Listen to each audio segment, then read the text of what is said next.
Good evening all of you and welcome to YouTube channel. आप सभी का बहुत बहुत स्वागत है। इसमें एक बेसिक चीज़ है जो कि वेक्टर स्पेस के अंदर वन शॉट सीरीज़ है, मैं पढ़ाना चाह रहा था और मैं चाहता हूँ कि जितने भी बेसिक्स कंसेप्ट्स हैं वो कहीं ना कहीं आपके क्लियर रहे। किसी भी एग्ज़ाम की तैयारी अगर आप कर रहे हैं तो ये सीरीज़ आपके लिए बहुत ही हेल्पफुल है। तो मैंने एक वन शॉट सीरीज़ स्टार्ट करी है और पूरा का पूरा linear algebra, real, complex, modern, जितने भी आपके कोई सा भी एग्जाम हो जहाँ पर ये पूछे जाते हैं तो वो मैं कराने की कोशिश करूँगा इस सीरीज़ के माध्यम से। इसमें बात करते हैं यहाँ पे वेक्टर स्पेस के बारे में। तो वेक्टर स्पेस के अंदर सबसे पहली बात होती है, इसमें ये 1 बाय 1 सीरीज़ में अपलोड कर रहा हूँ मैं, और मैं आप सभी को बताना चाह रहा हूँ कि एक सीरीज़ और मैं स्टार्ट करने वाला हूँ जो कि कहीं ना कहीं बेसिक बिल्डिंग सीरीज़ रहेगा। बहुत सारे बच्चे अलग अलग कॉम्पिटिटिव एग्जाम की तैयारी करते हैं पर उनके जो कंसेप्ट होते हैं वो इतने अच्छे क्लियर नहीं होते हैं, राइट। तो सुन, वेक्टर स्पेस की बात करी जाए तो वेक्टर स्पेस को समझने से पहले हमें पहले फील्ड को समझना पड़ेगा कि फील्ड एग्जैक्टली होता क्या है। कि जो भी फील्ड की डेफिनेशन है उससे पहले हम थोड़ा सा ग्रुप को समझ लेते हैं कि कोई भी अगर हमारे पास सेट है, मान लीजिए जैसे कि कोई भी सेट मैं लेता हूँ एस, है ना, और वो सेट अगर पर्टिकुलर कुछ कंडीशन को सेटिस्फाई करता है, मतलब ऑपरेशन के तहत, जैसे कि मान लीजिए यहाँ पे मैंने एडिशन ऑपरेशन की बात कर दी, मल्टीप्लिकेशन ऑपरेशन की बात कर दी, सब्ट्रैक्शन की बात कर दी, या और भी बहुत सारे अलग अलग टाइप के ऑपरेशन हो सकते हैं, है ना। Thank you ji, thank you so much. तो इसमें जो भी हमारे पास ऑपरेशन होता है उस ऑपरेशन में अगर कोई सेट कुछ पर्टिकुलर कंडीशन को सेटिस्फाई करता है तो वो ग्रुप होता है, क्योंकि जो वेक्टर स्पेस का कांसेप्ट होता है वो ग्रुप थ्योरी से ही आगे बढ़ता है एंड फील्ड पे, रिंग पे आता है, देन फील्ड का कांसेप्ट आता है, और फील्ड के बाद जो आता है वो कहीं ना कहीं वेक्टर स्पेस का कांसेप्ट आता है। तो जब भी हम वेक्टर स्पेस की बात करते हैं तो उससे पहले हमें कहीं ना कहीं फील्ड को समझना जरूरी है कि फील्ड होता क्या है। तो इसमें जो भी हमारे पास सेट है, जैसे मैं आपके सामने बताना चाह रहा हूं कि मान लीजिए हमारे पास कोई भी सेट दे रखा है, जैसे सेट ऑफ इंटीजर है और यहाँ पे एडिशन दे रखा है। तो इसमें यहाँ पे हमारे पास पर्टिकुलर 4 कंडीशन होती है। अगर वो चारों कंडीशन यहाँ पे सेटिस्फाई हो जाए इस ऑपरेशन के तहत तो ये हमारे पास क्या हो जाता है, ग्रुप हो जाता है, राइट, है ना। तो जैसे मैं आप बताना चाह रहा हूँ कि यहाँ पे क्लोजर प्रॉपर्टी लगेगी, है ना, ठीक है ना। इसमें क्लोजर प्रॉपर्टी ये सेटिस्फाई कर जाएगा क्योंकि 2 एलिमेंट लेंगे, 2 एलिमेंट का सम करेंगे तो यही आएगा, राइट। हाँ जी, बिल्कुल। एंड उसके बाद हम बात करते हैं सुन एसोसिएटिव प्रॉपर्टी, है ना, ठीक है। एसोसिएटिव प्रॉपर्टी, बेटा एसोसिएटिव प्रॉपर्टी क्या होती है, अगर 3 एलिमेंट हम लोग लें यहाँ पे और तीनों एलिमेंट को अगर हम ऐड करें, ध्यान दीजिए, फटाफट रिवीजन होगा, don't worry and I don't want to waste your time. So इन दोनों को पहले ऐड कर लो या इन दोनों को पहले ऐड करो, बराबर होता है, तो ये एसोसिएटिव होता है। सो नेक्स्ट हमारे पास प्रॉपर्टी होती है दैट इज आइडेंटिटी, है ना। सुन, आइडेंटिटी प्रॉपर्टी क्या होती है कि अगर हमारे पास कोई भी एलिमेंट है ए बिलोंग्स टू जेड लें तो इस ए में हम ऐसा क्या ऐड करें कि वापस ए ही आ जाए भैया 0, और 0 हम जानते हैं जेड में होता है, तो सुन यहाँ पे आइडेंटिटी भी एग्जिस्ट कर जाती है। नेक्स्ट हमारे पास होता है सुन इनवर्स। तो इनवर्स की प्रॉपर्टी क्या होती है, अगर हमारे पास कोई भी एलिमेंट z है, उस एलिमेंट के लिए एक हमारे पास there exist b belongs to z such that a plus b करें तो यार यहां पे हमारे पास क्या आ जाए, आइडेंटिटी आ जाए, दैट इज 0 आ जाए, राइट। तो b is equal to minus a. तो अगर कोई भी एलिमेंट a में है तो हम जानते हैं कि जो माइनस ए टाइप का एलिमेंट होता है वो भी z में होता है। तो सुन यार, ये हमारे पास चारों प्रॉपर्टी को सेटिस्फाई कर देता है। देन मैं आपको एक और चीज बताना चाह रहा हूं कि यहाँ पे एक प्रॉपर्टी और होती है that is known as a abelian group, है ना। तो अबिलियन में यहाँ पे क्या होता है, कम्यूटेटिव प्रॉपर्टी होती है ना, that is known as a commutative, है ना, कम्यूटेटिव।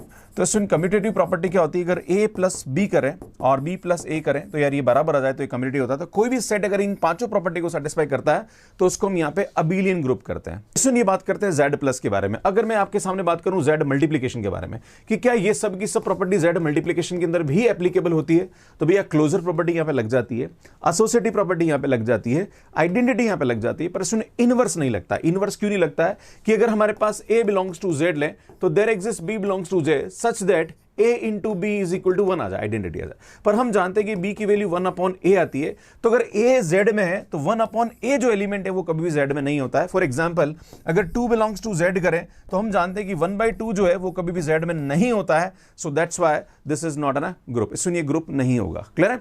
तो हम जानते हैं कि z प्लस ग्रुप है पर z मल्टीप्लीकेशन ग्रुप नहीं है।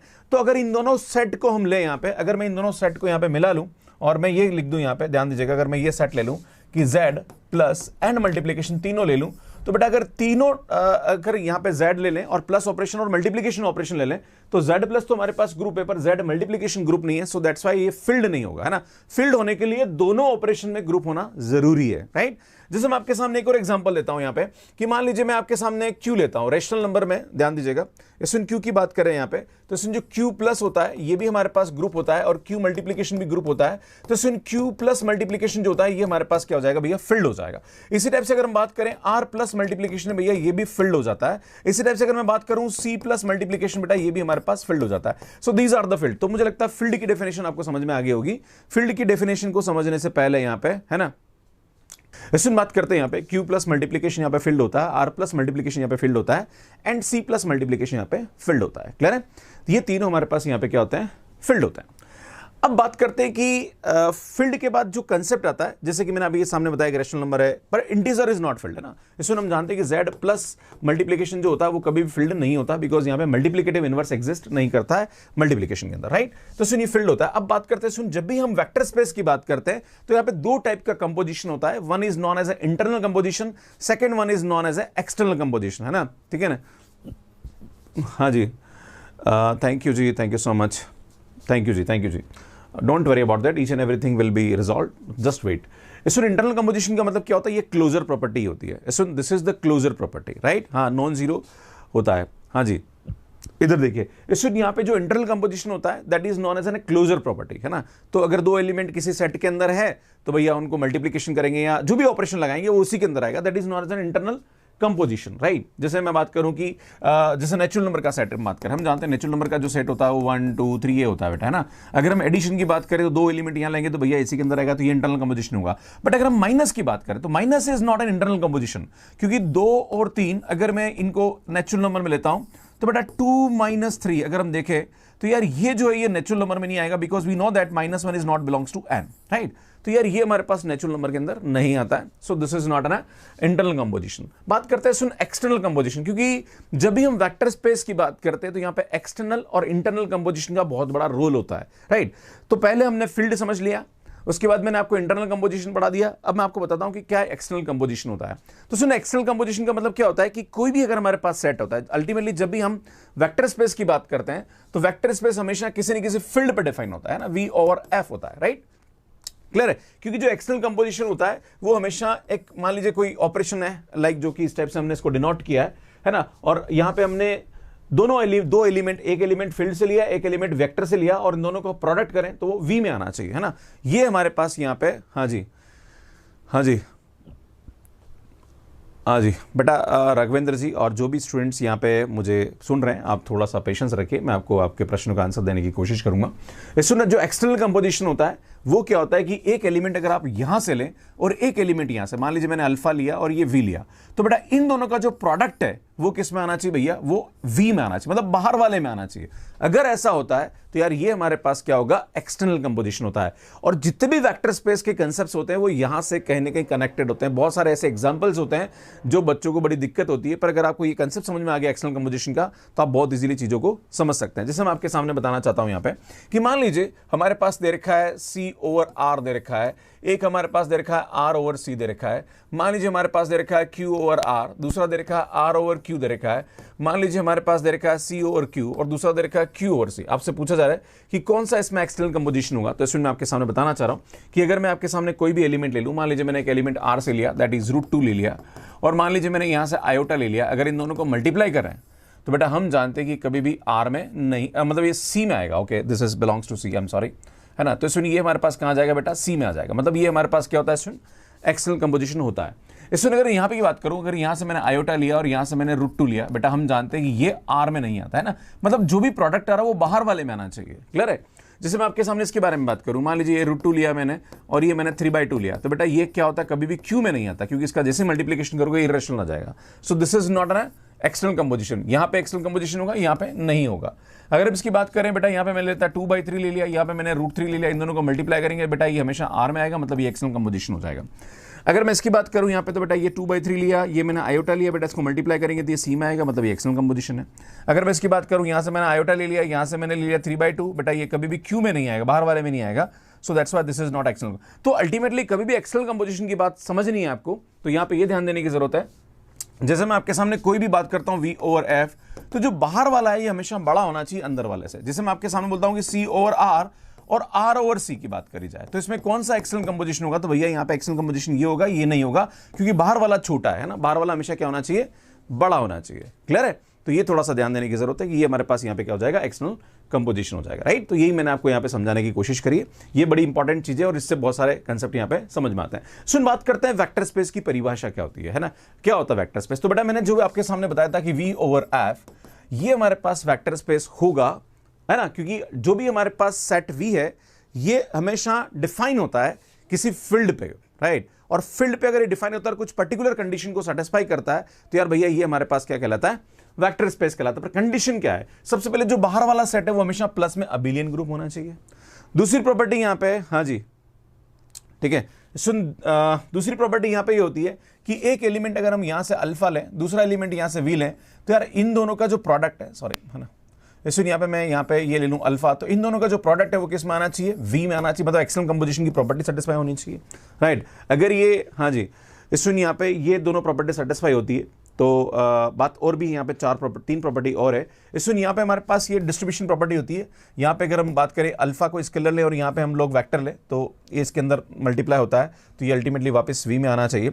इसमें यहाँ पे अगर इस तरह से मल्टीप्लाई कर तो इसमें आना चाहिए। तो ये दोनों प्रॉपर्टी इतनी ज़्यादा इंपॉर्टेंट नहीं है। मेन जो काम की प्रॉपर्टी एक तो ये वाली है, वन डॉट यू वाली प्रॉपर्टी, है ना, कि यहाँ पे हमारे पास मल्टीप्लिकेटिव आइडेंटिटी इसके अंदर एग्जिस्ट करनी चाहिए, राइट। सुन यहाँ पे एक और प्रॉपर्टी ये वाली होती है ना, जो कि स्केलर मल्टीप्लिकेशन, और एक हमारे पास यहाँ पे ये अबिलियन ग्रुप वाली है ना। तो सुन ये तीन प्रॉपर्टी अगर सेटिस्फाई होती है तो यार वो हमारे पास क्या कहलाता है, मतलब ये तीन प्रॉपर्टी नहीं 5 होती है, पर ये 3 काम की है।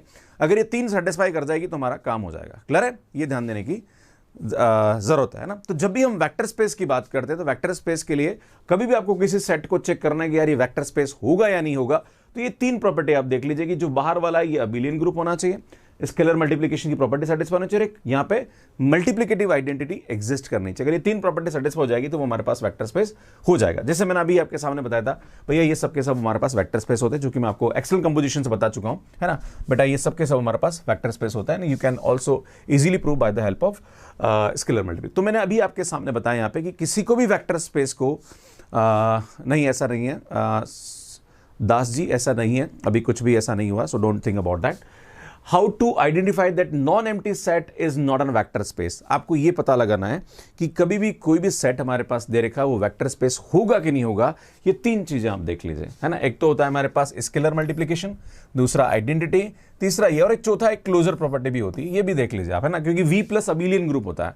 तो V प्लस अगर अबिलियन ग्रुप है तो ऑब्वियसली क्लोजर प्रॉपर्टी सेटिस्फाई होनी चाहिए। अगर ये 3 प्रॉपर्टी हो गई तो काम हो। जैसे मैं आपके सामने एग्जांपल देता हूं, बेटा पहला एग्जांपल देखिए, ये हमारे पास दे रखा है V such that A, B, 1 and such that A, B belongs to R। कोई आपसे बोले कि ये ओवर R, है ना, क्या बोल रहा है, ये ओवर R वेक्टर स्पेस होगा कि नहीं होगा, ओवर R वेक्टर स्पेस होगा कि नहीं होगा, right. This is not an vector space, क्योंकि यहां पे 0 0 नहीं आ रहा है ना भैया, 0, 0 बिलोंग्स टू V होना चाहिए, यहां पे ये 1 आ रहा है, सो that's why this is not an vector space, right. आपसे बोला था कि set of real number is not an vector space over the field of complex number. क्या बोल रहा है कि रियल नंबर का जो सेट होगा वो कभी भी कॉम्प्लेक्स नंबर के ऊपर वेक्टर स्पेस नहीं बनेगा, क्योंकि यहां पे स्केलर मल्टीप्लिकेशन की जो प्रॉपर्टी है वो सेटिस्फाई नहीं होती है, राइट। सो ये ध्यान देने की आवश्यकता है। नेक्स्ट बात करेंगे, जैसे हमारे पास ये बोला जा रहा है कि AB बिलोंग्स टू AB, हमारे पास 2 टपल्स दे रखा है, AB बिलोंग्स टू R, और सुन यहाँ पे हमारे पास जो फील्ड दे रखा है वो रियल नंबर दे रखा है, और ये भी हमारे पास R से आ रहा है, तो बेटा इसको बोलते हैं हम R2 ओवर R, है ना। ये अगर हमारे पास आएगा तो इसको बोलते हैं R2 ओवर R, और ये हमेशा वेक्टर स्पेस होता है। पर अगर बाई चांस यहां पे फील्ड जो है वो कॉम्प्लेक्स नंबर हो जाए R की जगह, तो बेटा ये क्या हो जाएगा, R2 ओवर C हो जाएगा, और R2 ओवर C होगा तो भैया ये कभी भी वेक्टर स्पेस नहीं बनेगा। क्योंकि मान लीजिए मैंने यहां पे कोई एलिमेंट लिया 2,3 इस R2 से, और यहां से मैंने एक आयोटा ले लिया, अगर मैं इसको मल्टीप्लाई करूंगा तो बेटा ये कभी भी R2 के अंदर नहीं जाएगा, तो स्केलर मल्टीप्लिकेशन की प्रॉपर्टी सेटिस्फाई नहीं हो रही है, सो that's why this is not an vector space. Clear है, आगे बढ़ते हैं। इसमें V हमारे पास यहां पे मैट्रिक्स का कलेक्शन दे रखा है, और ये जो एलिमेंट आ रहे हैं कहां से आ रहे हैं, R से आ रहे हैं, और फील्ड हमारे पास Q है, तो बेटा ये R ओवर Q टाइप का बन जाएगा, और R ओवर Q हमेशा वेक्टर स्पेस होता है, सो भैया ये वेक्टर स्पेस हो जाएगा। बट स्टूडेंट इसकी बात करें यहां पे, तो यार यहां पे हमारे पास जो फील्ड है वो रेशनल नंबर, रियल नंबर का, और जो एलिमेंट आ रहे हैं मैट्रिक्स में वो रेशनल नंबर आ रहे हैं, तो इसका मतलब जो बनेगा वो Q ओवर R बनेगा, और Q ओवर R कभी भी वेक्टर स्पेस नहीं होता है, क्योंकि जो भी हमारे पास यहाँ पे एलिमेंट, मान लीजिए मैंने √2 एलिमेंट ले लिया, और मैंने एक मैट्रिक्स ले ली जहां पर एलिमेंट दे रखे हैं 2, 3, 4, 1, इसके सभी एलिमेंट जो हैं वो रेशनल, और अगर जैसे मैं इसको √2 से मल्टीप्लाई करूंगा तो बेटा ये मैट्रिक्स हमारे पास टाइप की बन जाएगी, और ये रेशनल नंबर नहीं है, सो that's why this is not an vector space. सुनिए वेक्टर स्पेस नहीं होगा। क्लियर है, आगे बढ़ते हैं जी, नेक्स्ट बात करते हैं। इसमें अगला हमारे पास क्या हो रहा है कि ये हमारे पास दे रखा है पॉलिनोमियल का सेट ऑफ पॉलिनोमियल, है ना। सुन set of polynomial is a vector space over R, but V is not vector space over C. ध्यान दीजिएगा, इसमें जितने भी हमारे पास कोफिशिएंट्स हैं इस पॉलिनोमियल के, वो सब कहां से आ रहे हैं? आर से आ रहे हैं, और ये डिफाइन हो रहा है आर पे, तो इसमें ये भी हमारे पास आर ओवर आर टाइप का हो जाएगा और ये वेक्टर स्पेस हो जाएगा। बट अगर बाई चांस ये पूरा का पूरा जो है ये सी पर डिफाइन हो, मतलब आर ओवर सी हो,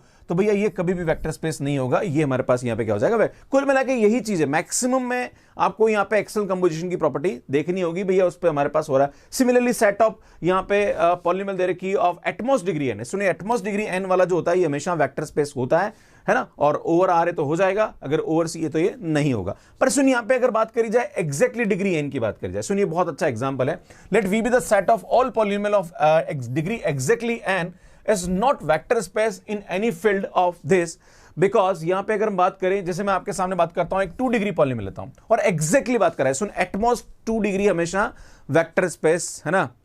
हाँ जी, इसमें बात करेंगे एटमॉस्ट डिग्री एन और एटलीस्ट डिग्री एन में क्या फर्क होता है, राइट। तो यहां पे अगर एग्जैक्टली डिग्री एन की बात करी जा रही है ना, तो इसमें यहाँ पे 1 minus X square belongs to V है, मान लीजिए मैंने ले लिया, और एक 1 plus X square belongs to V ले लिया। पर जैसे ही हम इसको सम करेंगे तो बेटा हम जानते हैं 1 माइनस एक्स स्क्वायर और प्लस 1 प्लस एक्स स्क्वायर लेंगे, बेटा हम जानते हैं ये से ये कैंसिल हो जाएगा और ये हमारे पास 2 आ जाएगा, which is not belongs to V, क्योंकि ये तो 2 डिग्री पॉलिनोमियल है और 2 is not an 2 degree polynomial, so that's why this is not an vector space. तो कभी भी ध्यान दीजिएगा, जब भी एटमॉस्ट डिग्री एन बोली जाती है तो वो हमेशा वेक्टर स्पेस होता है, पर एग्जैक्टली डिग्री एन वाला कभी भी वेक्टर स्पेस नहीं होता है, बिकॉज ऑफ दिस रीजन, है ना।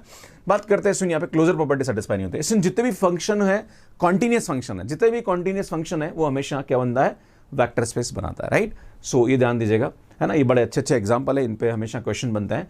अगर V F R to R is not an bounded function, इसमें बाउंडेड फंक्शन अगर नहीं है तो ये कभी भी वेक्टर स्पेस नहीं बनता है। जैसे मैं आपके सामने बोलता हूं कि e की पावर x हमारे पास कोई भी अनबाउंडेड फंक्शन है, e की power minus x unbounded function है, पर जब हम इसकी क्लोजर प्रॉपर्टी की बात करेंगे, भैया समझ रहे हो, है ना, ये हमारे पास 2 है, तो बेटा इसका e की पावर x अनबाउंडेड है, e की पावर माइनस x अनबाउंडेड है, बेटा जब इसको करेंगे तो ये बाउंडेड फंक्शन हो जाएगा, राइट। तो यहाँ पे क्लोजर प्रॉपर्टी सेटिस्फाई नहीं होती है ना, बार बार सर को, हाँ जी, तो ये हमारे पास नहीं होगा, so this is not an vector space, clear है।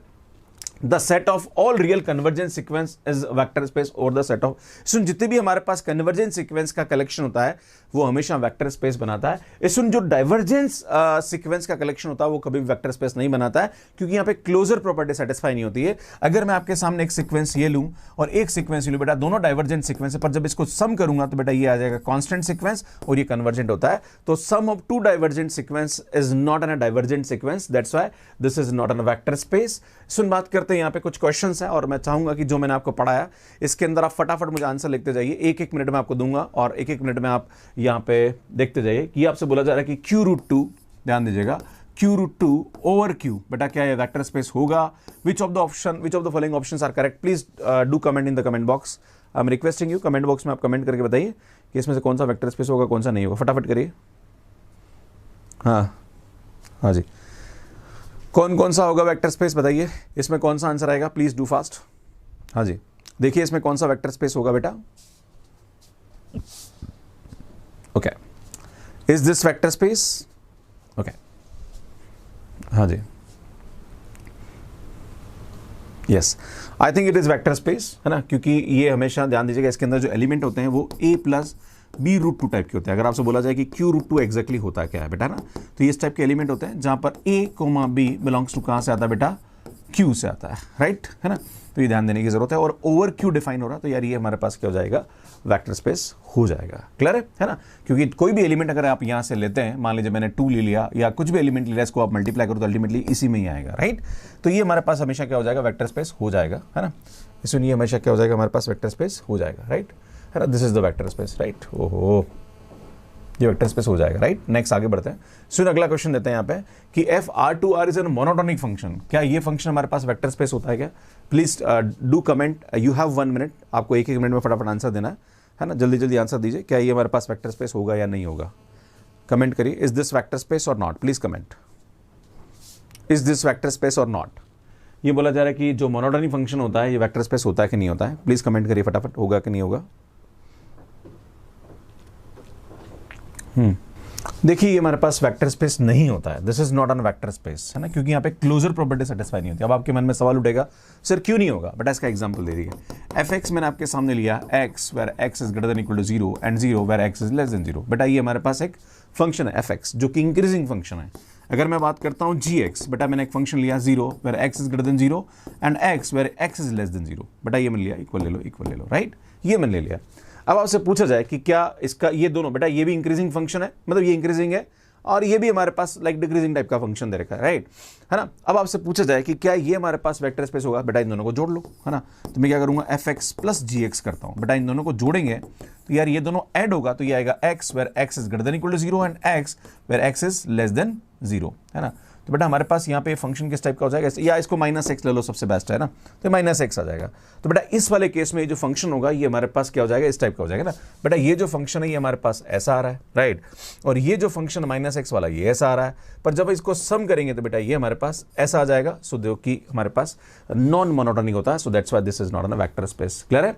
हाँ जी, पीडीएफ भी दे देंगे, टेंशन ना लो, सब देंगे। Let we be the set of all real polynomial of degree exactly 10, है ना। आपसे पूछा रहा है then VC is not vector space। so, सुनिए exactly 10 डिग्री वाला वेक्टर स्पेस नहीं होता है। what is the reason behind it? just do comment and you have 1 minute, do fast comment please। कौन कौन सा होगा और कौन कौन सा नहीं होगा, करिए प्लीज। हाँ जी,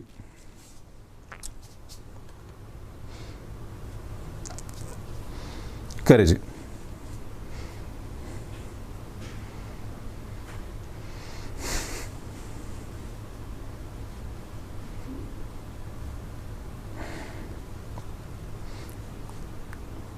So two options are correct. Two options are correct.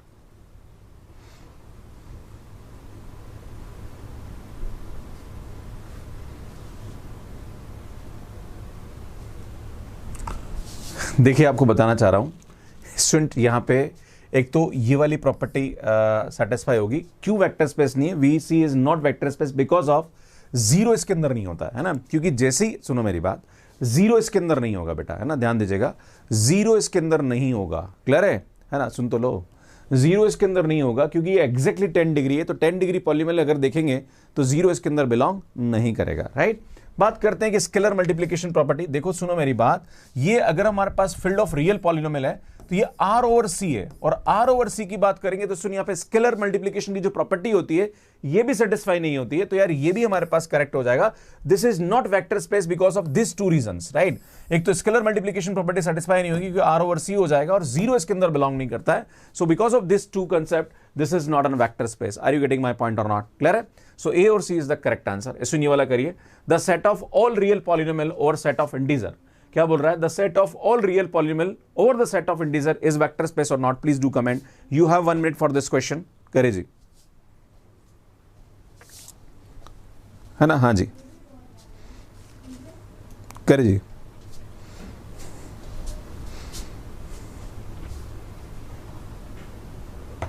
External composition, हाँ, scalar multiplication, yes Vishwajeet, external composition is known as an scalar multiplication property, right, you are right.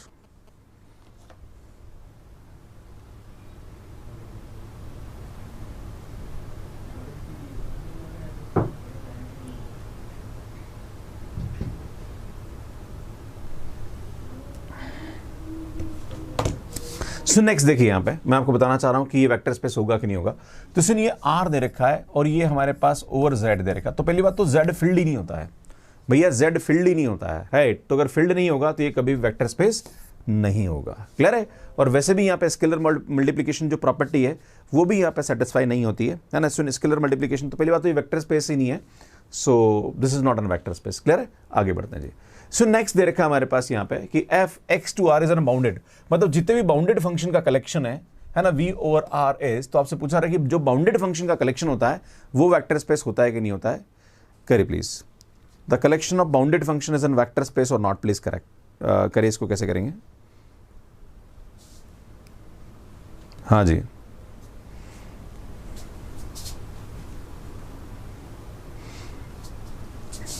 चलिए जी, करिए प्लीज।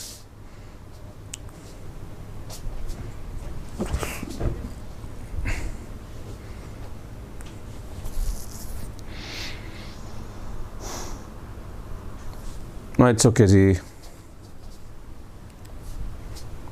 हाँ जी, तो सर मैं बताना चाह रहा हूँ कि this is the collection of bounded function, और बाउंडेड फंक्शन का जो कलेक्शन होता है, दो बाउंडेड फंक्शन का सम भी बाउंडेड होता है, जीरो भी बाउंडेड फंक्शन होता है, स्केलर मल्टीप्लिकेशन प्रॉपर्टी भी लग जाएगी बिकॉज आर ओवर आर हो रहा है ना, यहाँ पे हमारे पास जो हो जाएगा ये आर ओवर आर हो जाएगा, और भैया ये वेक्टर स्पेस हो जाएगा। सो ए ऑप्शन हमारे पास यहाँ पे क्या आ जाएगा भैया, करेक्ट आ जाएगा। वेक्टर स्पेस होगा भैया, किसने बोला नहीं होगा। The set of all real polynomial, the set of all real polynomial, जितने भी रियल पॉलिनोमियल है ना, ये रियल पॉलिनोमियल है, ये वेक्टर स्पेस किस पे बनाएगा, आर पे बनाएगा, सी पे बनाएगा, जेड पे बनाएगा या क्यू पे बनाएगा। Which of the following is correct. You have 1 minute, you have 1 minute, करे please.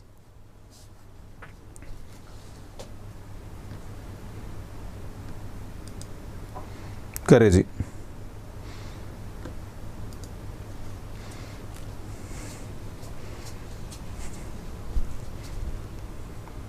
Yes you are right.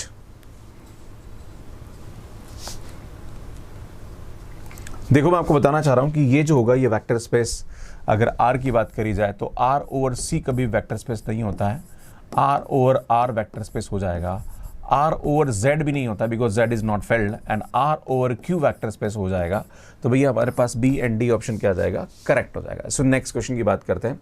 अगला क्वेश्चन बोल रहा है the set of all rational matrices और the field of real number. इसमें जो भी मैट्रिसेस है रेशनल नंबर से आ रहा है एंट्री, और फील्ड जो है वो रियल नंबर का है। Is this vector space, please comment, comment करके बताइए क्या ये वेक्टर स्पेस होगा। Is this vector space, please comment.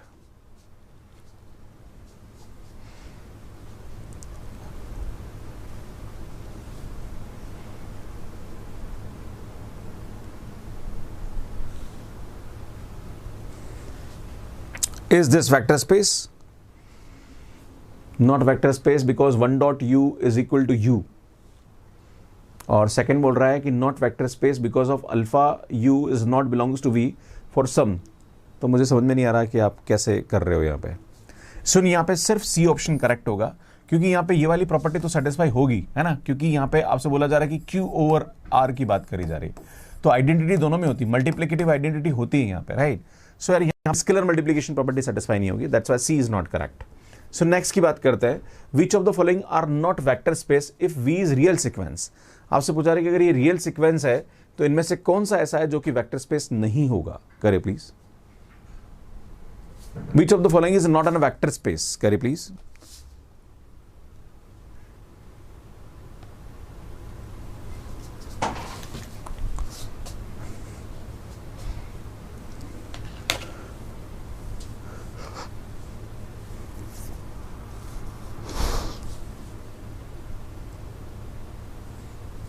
करे जी।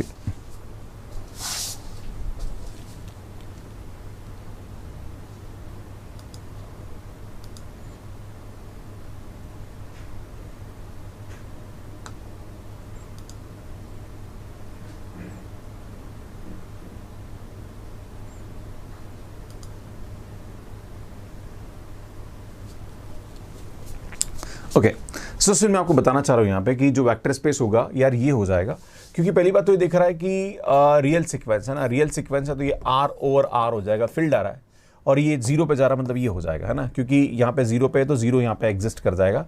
इस सुन यार ये भी हमारे पास आर ओवर आर टाइप का हो रहा है, बट इस सुन यहाँ पे लिमिट 1 आ रही है, और लिमिट 1 आ रही है it means zero does not belongs to this V, है ना, मतलब जीरो वी में बिलोंग नहीं करेगा, so that's why this is not an vector space. इसमें बात करी जाए यहाँ पे फील्ड अगर सी बोल रहा है तो ये आर ओवर सी है भैया, यहाँ पे एक्सटर्नल कंपोजिशन प्रॉपर्टी सेटिस्फाई नहीं होगी, तो ये कंडीशन तो ये जीरो तो दे रहा है but this is not an vector space, and similarly ये भी हमारे पास वेक्टर स्पेस नहीं होगा क्योंकि इसकी लिमिट यहाँ पे क्या आ रही है 2 आ रही है, हो तो आर ओवर आर रहा है, राइट, पर सुन आप देख रहे हो यहाँ पे इसकी लिमिट 2 आ रही है, और जब भी लिमिट ऐसा एग्जिस्ट करती है, अगर सिर्फ यहाँ पे एग्जिस्ट करता तो हम बोल सकते थे सिर्फ यहाँ पे ए ऑप्शन जो होगा वो करेक्ट होगा, बाकी अच्छा आपसे बोला था कि नॉट वेक्टर स्पेस, सॉरी, तो सुन ये जो बी सी डी है ये वेक्टर स्पेस नहीं होंगे, right, yes you are right. आगे बढ़ते जी। नेक्स्ट क्वेश्चन बोल रहा है कि which of the following vector space A N is a real sequence, which of the following vector space if A N is a real sequence. ये बोला जा रहा है कि ए एन अगर रियल सीक्वेंस है तो इनमें से कौन सा वेक्टर स्पेस होगा, करिए प्लीज, ट्राई करिए फटाफट कैसे होगा। हाँ नहीं, वेक्टर स्पेस कौन सा है यस बताना बेटा, पढ़ो क्वेश्चन को सही से।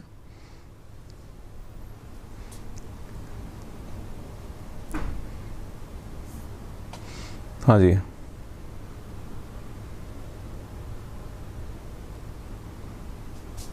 सुन देखिए यहाँ पे क्या करेंगे, ध्यान दीजिएगा, है ना। इस क्वेश्चन की बात करी जाए तो सुन, जो N sequence of real number, पहली बात तो हम देखते हैं फील्ड क्या है ना। ये रियल सीक्वेंस है तो आर ओवर आर आ रहा है, सुन ये भी आर ओवर आर आ रहा है, सुन ये आर ओवर सी आ रहा है, ये भी आर ओवर सी आ रहा है। तो यार ये दोनों तो अपने आप कट गए, क्लियर है। अब बात करते हैं सुन ए और बी के अंदर, राइट, कि इन दोनों में कौन वेक्टर से, तो सुन लिमिट एग्जिस्ट कर रही है तो ये हो जाएगा, पर ये डज नॉट एग्जिस्ट कर रही है, that's why this is not an vector space. तो सुन ए ऑप्शन हमारे पास यहाँ पे क्या जाएगा, करेक्ट आ जाएगा। सो नेक्स्ट बात करते हैं, अगला बात करते हैं। अगला हमारे पास ये पूछ रहा कि which of the following not vector space, आपसे पूछा रहा है कि इनमें से कौन सा ऐसा होगा जो कि वेक्टर स्पेस नहीं होगा। करिए, विच of the following is not an vector space, करिए प्लीज।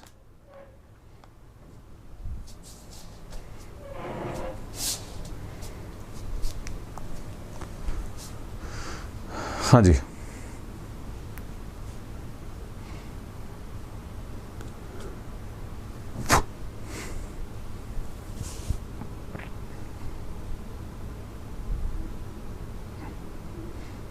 देखिए आप ढंग से, विच of the following is not an vector space, not an vector space.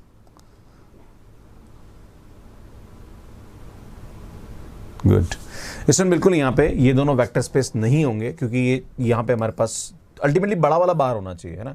तो ये वेक्टर स्पेस है, इसमें ये वेक्टर स्पेस नहीं है, ये वेक्टर स्पेस नहीं है, और ये हो जाएगा यहाँ पे, क्लियर है ना। नहीं सॉरी, आई थिंक ये हमारे पास ये वेक्टर स्पेस नहीं होगा, ये वेक्टर स्पेस नहीं होगा, और ये हो जाएगा। इसमें यहाँ पे क्या ध्यान दीजिएगा, एक हमारे पास क्यू रूट टू होता है। सबसे बड़ा कंफ्यूजन बच्चों को ये होता है कि सर क्यू रूट टू में A plus B root two such that A comma B belongs to Q देता है ना। अगर मैं यहाँ पे b को 0 कर दूं, ध्यान दीजिएगा, अगर मैं b को 0 कर दूं तो ये q हो जाता है, एग्जैक्टली, है ना। तो मतलब ये बड़ा है और ये छोटा है, राइट, और ये बड़ा ये छोटा है, तो छोटा वाला बाहर रहेगा तो मतलब नहीं है, क्लियर है। सो that's why this is not an vector space. ये वेक्टर स्पेस नहीं होगा और एक ये वेक्टर स्पेस नहीं होगा, बाकी सबके सब वेक्टर स्पेस हो जाएंगे।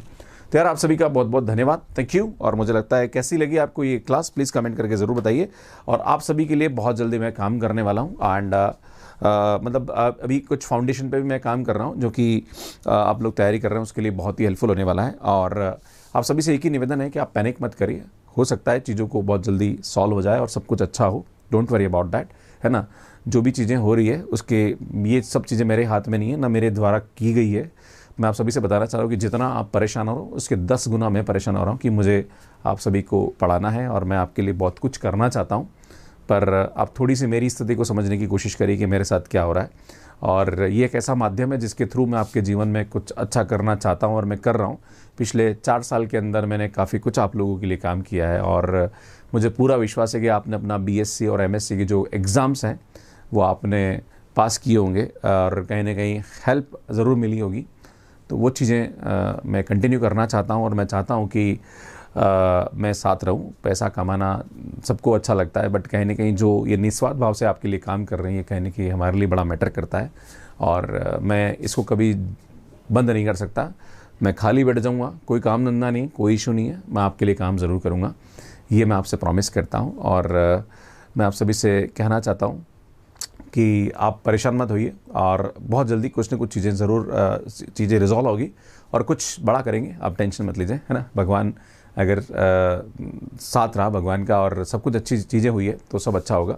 और मैं आप सभी से कहना चाहता हूँ, डेली क्लास होगी, ये टाइम फिक्स है, 5 से 6 फिक्स होगा, और कल से आपकी रात को 9 से 10 क्लास भी मैं लेने वाला हूँ, जहाँ पर रात को 9 से 10 एक लाइव क्लास रहेगी, और वहाँ पे मैं बेसिक्स पे अल्टीमेटली ये जो सीरीज़ ये 1 शॉट सीरीज़ रहेगी, जहाँ पे एक टॉपिक को पूरा मैं एक्सप्लेन करूँगा। अगर ये क्लास जिसने अटेंड कर ली, मुझे लगता है वेक्टर स्पेस का कोई भी कंसेप्ट जो क्वेश्चंस हैं उसको वो आराम से कर सकता है। कल की क्लास में सब स्पेस पे लेने वाला हूँ। और एक और बताना चाह रहा हूँ, परमुटेशन ग्रुप के ऊपर जो ग्रुप थ्योरी के अंदर टॉपिक है उस पर कल रात को 9 बजे क्लास लूँगा। आज रात को नहीं ले पाऊँगा क्योंकि हमारी तैयारी नहीं है, पर मैं कल से आपकी 2 क्लासेस लेने वाला हूँ, एक शाम को 5 बजे होने वाली है, एक रात को 9 बजे होने वाली है, राइट। सो आप सभी का बहुत बहुत धन्यवाद, थैंक यू, बाय बाय। आज रात को क्लास नहीं होगी, कल होगी, है ना। Thank you so much and bye bye, धन्यवाद। और चैनल को जरूर सब्सक्राइब कर लीजिए ना, अगर आपने सब्सक्राइब नहीं कर रखा है, और नोटिफिकेशन बेल को प्रेस करके रखिए ताकि इस पे जो भी लाइव क्लास होगी उसके नोटिफिकेशंस आपको मिलते रहेंगे। Thank you.